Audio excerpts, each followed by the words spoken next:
Bom dia, tudo bem? A mensagem que Deus colocou para mim hoje, ela diz assim: se for para amar, que seja por toda a eternidade. Senhor, tende misericórdia de nós. Perdoa, Pai, todos os nossos pecados. Livra-nos de todo mal. Nos afasta de tudo aquilo que não vem de Ti. Nós agradecemos, Senhor, por mais esse dia, pelo alimento, pelas vestes, pelo banho. Aceita, Senhor, essa nossa oração, esse nosso louvor, pois nós Te amamos, bendizemos, adoramos. Somente Tu é o nosso Deus e em Ti confiamos. O maior sonho de todas as pessoas é encontrar o amor. Quando nós não sentimos o amor, nós nos sentimos sozinhos, nos sentimos excluídos, nos sentimos rejeitados. E o amor, ele faz parte do nosso propósito. Então, instintivamente, dentro de nós fomos programados para buscar esse tipo de sentimento. Quando eu não conhecia o Senhor, eu achava que o amor, ele se baseava em pessoas.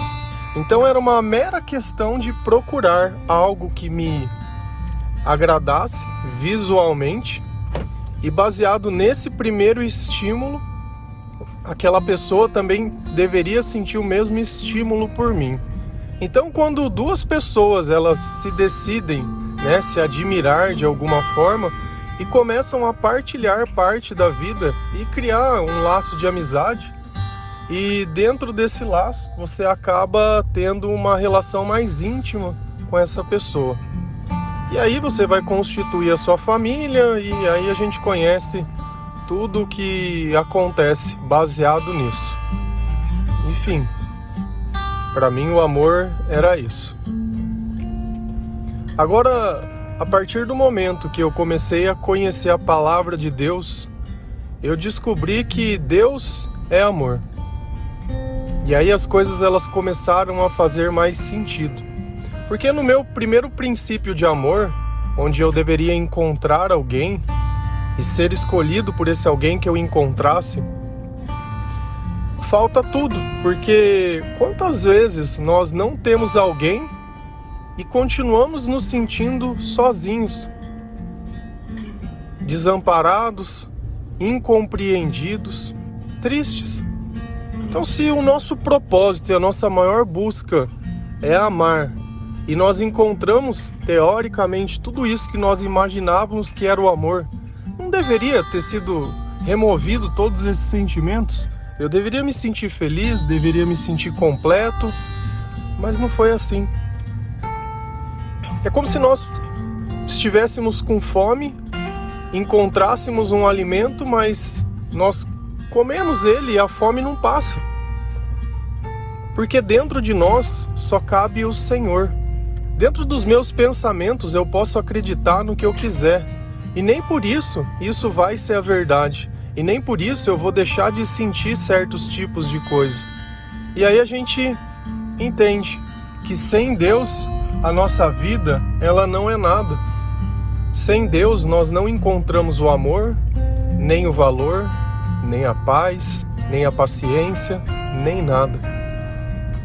E para substituir tudo isso e suportar esse amor insuportável, que nós temos a necessidade de sair, de beber, de se divertir de forma exagerada. Por isso que existe a infidelidade, porque a busca ainda continua num amor sem Deus. O único alimento que nós podemos comer e ele vai nos satisfazer, mas até o mais íntimo, é a palavra de Deus. Nós só vamos poder ter o controle sobre a nossa vida, sobre os nossos pensamentos, através da palavra de Deus. E a partir do instante que Deus está em mim, que o amor está em mim, eu posso dar amor a outras pessoas. Por isso que a maior parte dos relacionamentos fracassam. Porque eles dizem amor, mas não existe amor. Por quê? Porque não existe Deus. Não adianta uma única pessoa acreditar e a outra não. Não funciona assim. Não funciona. Porque cada um vai caminhar por uma direção diferente, vai reagir de uma forma diferente. Amar não é ceder sempre. Amar é ser justo. Quando ambos olham para a mesma direção, ambos caminham para o mesmo lugar. Quando a gente vai lá em 1 João 4, versículo 7, a palavra do Senhor lá diz assim: Amados, amemos uns aos outros, pois o amor procede de Deus. Aquele que ama é nascido de Deus e conhece a Deus. Fica muito bem claro, pois o amor procede de Deus. Não é porque nós chamamos de amor algo que aquilo é amor. Só é original, só é amor verdadeiro, só é amor que satisfaz, o amor que Deus está no meio. E para que isso seja possível, nós precisamos primeiro acreditar que Deus existe, acreditar no sacrifício de Jesus Cristo, acreditar que Ele ressuscitou dos mortos, acreditar na eternidade, usar o perdão, porque quem muito ama, muito perdoa. Quando nós ganhamos a natureza de Deus, nós nos tornamos como Deus, através do Espírito Santo que age em nós.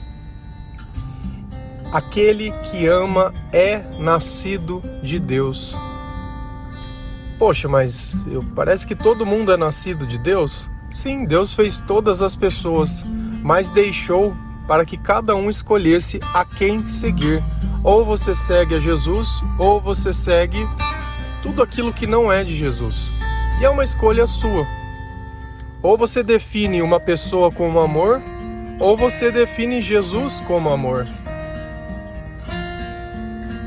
E dá pra gente entender quem conhece a Deus. E dá também pra gente entender quem não conhece. Pelas palavras, pelo comportamento, pelo olhar, pelo sorriso, por tudo aquilo. Nós conseguimos admirar tudo aquilo que é bom e conseguimos rejeitar tudo aquilo que é feio, tudo aquilo que não presta. Só que isso depende também. O amor é a única coisa que faz nós vivermos sem interesse. O nosso interesse não está nessa vida, está na eternidade. Se for para amar, se for para estar com Deus, que seja por toda a eternidade. Ou você segura na mão de Deus apenas nos momentos que te convém. Quando os teus planos ou as tuas escolhas não deram certo, ó Senhor, eis-me aqui. Quando tudo está bem, isso fui eu que fiz, Jesus que vai procurar o seu caminho. E hoje eu estava pensando sobre isso. Quantas vezes nós não pedimos para Deus algo, mas o que nós oferecemos para Deus? Que o tempo inteiro a gente só quer. Malemar, às vezes agradece alguma coisa, mas o que nós fazemos para o Senhor? Deus ele pediu uma única coisa: olha, dê ao outro aquilo que eu dou para você. Ame ao outro. Ame. E o que é amar? Amar é fazer o bem. Amar é se colocar no lugar da outra pessoa. Amar é se importar. Amar é viver além dos seus próprios interesses.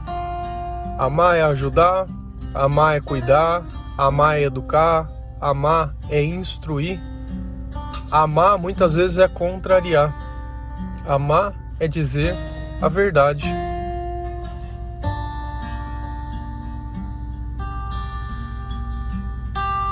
Enquanto nós não aprendemos o que é o amor, sempre vai existir um sentimento de morte dentro de nós. Já teve uma separação? Já teve uma divisão de um amor desses humanos que eu citei?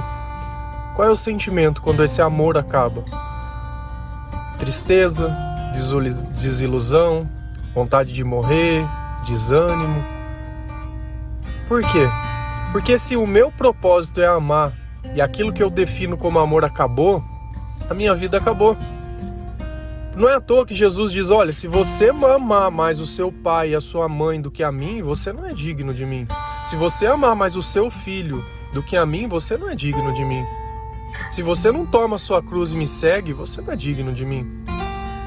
Então, dentro dessa vida, nós temos que definir o amor como algo certo. Porque uma coisa é fato: pessoas morrem. Por mais que eu ame alguém, o meu amor não é capaz de segurar essa pessoa nessa vida. Então, quando essa pessoa ela não estiver mais comigo, tristeza. Ou nós dois acreditamos na mesma coisa, que nós vamos viver além dessa vida. Então nós nos curtimos e nos aproveitamos o máximo que deu, enquanto vivemos e o Senhor permite. E ainda que um parta antes do outro, sem problema nenhum. É como eu dissesse para você, olha, eu vou indo, daqui a pouco você vem. Então a morte ela não é o fim, porque o amor ele é mais forte do que a morte. E eu não preciso viver cultuando aqueles que já foram. Quem já foi, foi. Ele seguiu primeiro. E não quer dizer que nós fomos deixados. Ninguém nos abandonou. Deus ele não nos abandona. E nós temos que ter esse entendimento sobre a morte. Porque a morte não é o fim. Por acaso a morte conseguiu segurar Jesus? E todos nós que morremos com a esperança da ressurreição do nosso Senhor, nós vamos viver. Se a gente vai lá em 1 João 3, versículo 14, sabemos que já passamos da morte para a vida, porque amamos nossos irmãos. Quem não ama, permanece na morte. Então, quando nós morremos cheio de amor, quando nós morremos cheio de Deus, nós já passamos da morte para a vida, mas quem morre sem isso, morre. E aqui vem a importância de nós dividirmos esse evangelho com todas as pessoas, para que todos possam morrer cheios de amor e para que a separação não cause dor. Não é o fim, não é o fim. Deus é misericordioso. Nós não temos como entender, e não é porque alguém não nos disse que talvez dentro ele não pensasse. Nós temos que parar de querer imaginar e deixar que Deus seja Deus da forma que Ele sempre foi. Se você quer tirar esse sentimento de morte, sentimento de abandono, de tristeza, de solidão, você precisa começar a colocar Deus dentro do teu coração, Deus em primeiro lugar da tua vida. Quando você acorda, qual é a primeira coisa que você faz? Pega o celular, vai no banheiro, sei lá, liga a TV, ouve música, vai atrás de notícia, toma café, ou diz, obrigado Senhor por mais esse dia. Você sabia que hoje é o dia mais especial da sua vida? Ah, mas não é meu aniversário, mas não é dia de pagamento, mas não é dia de nada. Por que é um dia especial? Porque você está vivo. E isso é uma graça. E nós lamentamos por aqueles que não estão, mas não percebemos o valor que nós temos hoje. Hoje é o dia mais especial. Então que nós agradecemos ao Senhor por podermos viver esse dia. Se você tem o que comer, tem uma roupa para vestir, eu sempre falo isso no começo da oração. Não é pedir um trabalho, mas é agradecer pelo que se tem. O resto, quando nós estamos com Deus, cheios de amor, Ele provê. Ou você acha que Deus vai colocar dentro da tua vida uma vida de miséria? Buscar a Deus não envolve dor, não envolve sofrimento. Muito pelo contrário. Envolve amor. E um amor tão forte quanto a morte. E quem não ama, permanece no amor. E às vezes nós estamos falando de amar para pessoas que já estão machucadas. Quando eu falo amor, o que vem na sua cabeça? Vem uma pessoa ou vem Deus? Eu imagino uma pessoa que seja órfã, que não conheceu o pai, a mãe e teve que viver num orfanato. E ela às vezes olha e fala, poxa, ninguém me ama. Como ninguém te ama? Deus te ama. Lá em Isaías, o Senhor ele fala assim, olha, ainda que o seu pai e a sua mãe não queiram saber de você, eu te amo. Eu te amo. Ainda que eles não tenham ternura, eu te amo. E dentro do nosso propósito, nós temos sim histórias que facilitam. É fácil quando a gente começa, de repente, dentro de uma família que ela já está mais estruturada dentro do amor. O duro é quando a gente nasce num lar onde não tem amor. onde ao invés da compreensão, existe aqueles que acusam e que culpam, e o tempo inteiro é acusando, culpando e cobrando. Só que eu não posso olhar para uma pessoa e querer que ela tenha atitude de amor se ela não conhece o amor. O amor não é um pensamento, o amor não é uma escola. O amor, nós aprendemos pela palavra, mas nós vivemos pelo Espírito. Por isso que pessoas que não acreditam em Deus e estudam a Bíblia, elas não conseguem amar. E existem pessoas que amam sem conhecer uma palavra do Senhor, porque elas permitem ser moldadas por Deus, ainda na ignorância. Deus é Deus, cada um tem sua história e cada coisa vai acontecer de um jeito. Dentro da nossa vida existe um propósito. E o amor, ele dura para sempre. Lá em Salmo 136, 26, a palavra do Senhor diz assim: deem graças ao Deus dos céus, o seu amor dura para sempre. E é exatamente esse amor que dura para sempre que nós devemos despertar em nossa vida. Não esse amor raso. O que seria um amor raso? É aquele amor do meu interesse. Olha, eu gosto em você enquanto você me serve da forma que eu quero, porque se em algum instante você errar, se em algum instante você fraquejar, se em algum instante você fizer algo que eu não concordo ou desagrado, já era, eu não te amo mais. Aí onde tem amor vai nascer o quê? Ódio. Poxa, como que eu posso pegar a natureza de Deus, que é amor, e transformar o contrário? Então antes você era o meu céu e hoje você é o meu inferno?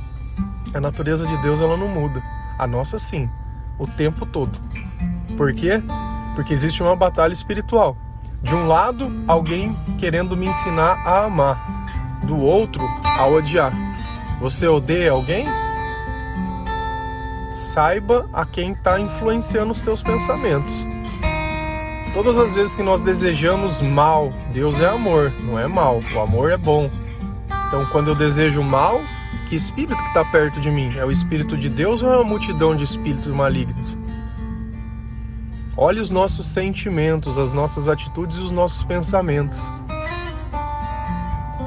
Se a gente olha Judas e começa a ver quando ele se decide a entregar a Jesus, a palavra de Deus fala que o diabo falava com ele através dos pensamentos dele. E Judas, ele já era ladrão desde o começo. Então ele já tinha má intenção. Então é muito fácil o diabo pegar as pessoas que já têm má intenção, que já têm um comportamento e começar a mudar. Só que também é muito fácil Deus conversar com essas pessoas e falar: olha, vamos tentar fazer diferente?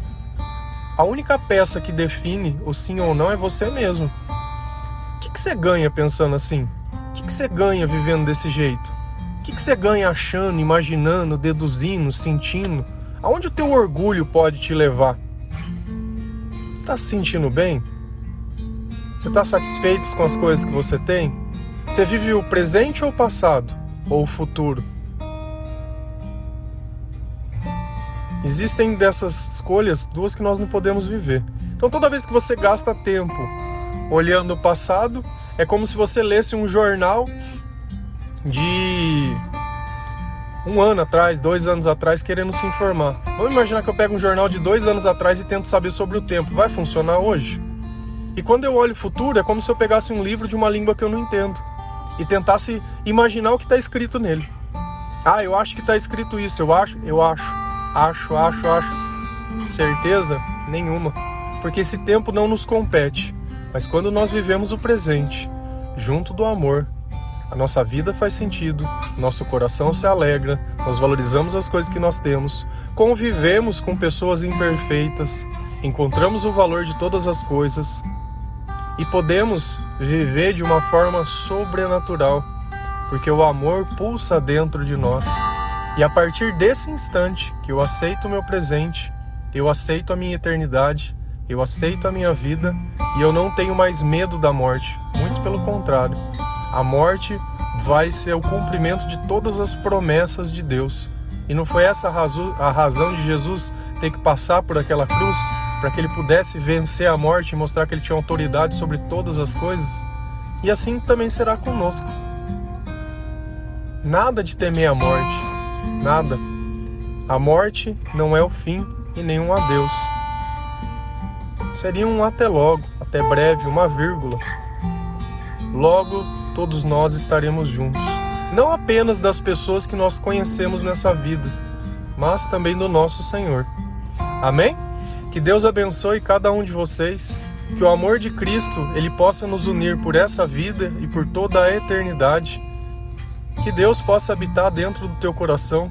Que todo mal que existe nos teus pensamentos, ele caia por terra. Permita que Deus trabalhe dentro de você. Pare de lutar contra. Pare de querer achar que sabe. Quanto mais nós nos mostramos vulneráveis, quanto mais fracos, mais o poder de Deus pode atuar em nós. Não tem problema que nada deu certo até hoje. Porque o futuro é aquele livro que nós não conseguimos ler. E o passado, ele não serve para o presente. Talvez o que você não recebeu antes é porque se você tivesse recebido, você teria perdido. Deus está te capacitando para grandes coisas. Amém? Deus abençoe cada um de vocês. E nunca se esqueçam, o seu amor dura para sempre. Feliz a nação, cujo Deus é o Senhor. Um bom dia.